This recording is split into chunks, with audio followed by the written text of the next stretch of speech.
打算拍这集和大家说明一下台湾常见的棒球俚语有哪些。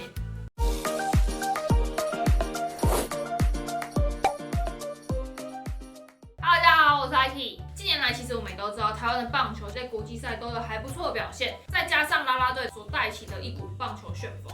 其实我蛮多身边的朋友原本不看棒球的，但他们现在都会主动邀请我，可不可以就是陪他们一起去看棒球？但他们其实大多数都会有一个共同疑问是，他们对于很多棒球的术语跟棒球俚语，他们是不了解的。所以今天我打算拍这集和大家说明一下台湾常见的棒球俚语有哪些。首先第一个我要来介绍的是吃锅贴。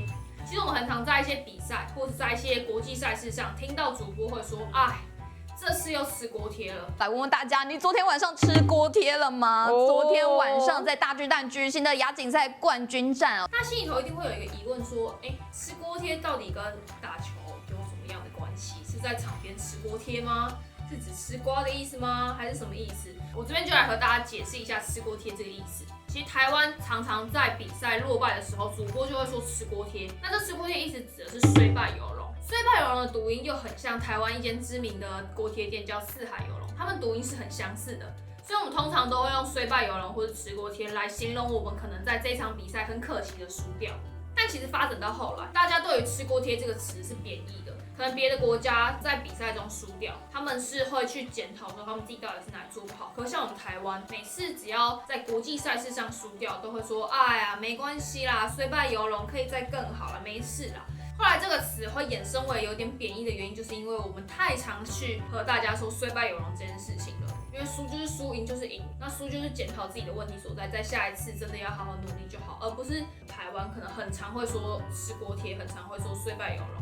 那第二个的话是拜拜跟人体电风扇，那这东西我会想要把两个讲在一起的原因，是因为拜拜跟人体电风扇其实蛮相似的。那我们很常会听到球迷们在酸一位选手被三振的时候，他就会说，这个选手不会是在拜拜吧？这个选手是人体电风扇。所以其实拜拜意思呢，就是指说我今天拿着球棒站在那边不动被三振，因为其实这个行为就很像我今天拿着香，然后对着投手球，就是像投手拜3次，就是不动嘛，站在那边就很像在拜拜一样。所以我们通常会把这个词就是在反讽球员站在那边不动就被三振。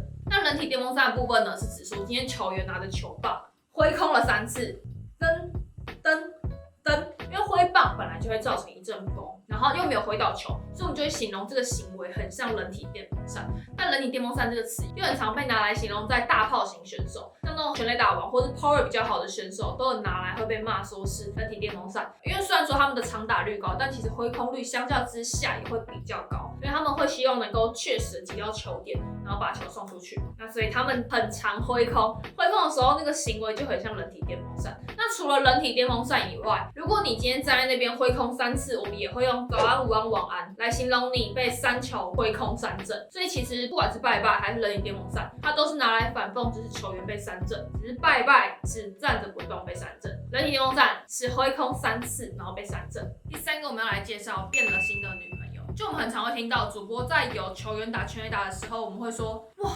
这球根本就像变了心的女朋友一样。那这到底是什么意思呢？其实变了心的女朋友最早是源自于展元哥，就是我们有一位主播叫徐展元，他就形容说，这一球就像变了心的女朋友一样，回不来了。这个球中外野方向的飞球，这个球像是变了心的女朋友回不来了。大师兄林志胜开轰了，轰不浪。展元哥他以很高昂、很激动的方式去诉说这件事情，后来我们就把这个词拿来形容之后所有的全垒打。所以我们很常会在一些播报上会听到主播们会自己讲说，这就像变了心的女朋友一样，回不来了。而且很特别的是，大家在讲这句话的时候，一定都会用一个很情绪高昂、很激动、很亢奋的心情跟心态，然后去讲这句话。因为毕竟全垒打是一件令人开心的事情嘛。再来第4个是主轴，只要有关注中华职棒的人一定都会知道，我们有一位主播叫做前攻前定远。那前攻前定远呢，他很常播报富邦悍将的赛事。那有一次在富邦悍将的比赛中，富邦的球员就像中毒一样，接连出现了失误。那出现失误的时候，前攻前定远他就说，这手背根本就是乱成一锅粥吧。这一球呢？这球打成了飞球，这只是一个飞球，已经就位了。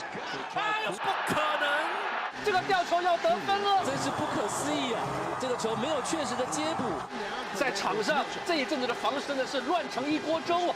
所以后来我们就把诅咒这两个词拿来形容在球员发生守备失误的时候。第5个是炸裂。提到炸裂这个词，大家最有印象的一定是我们国际舞蹈炸裂应援舞。炸裂陈子豪，对，没错，就是当初群群爆红的炸裂影片。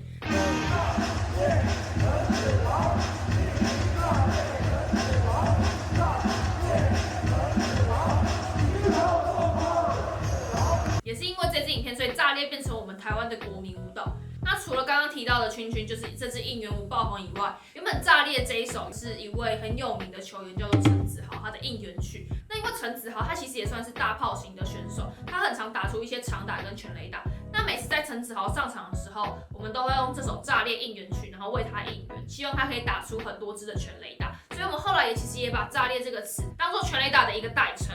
那也不限于陈子豪。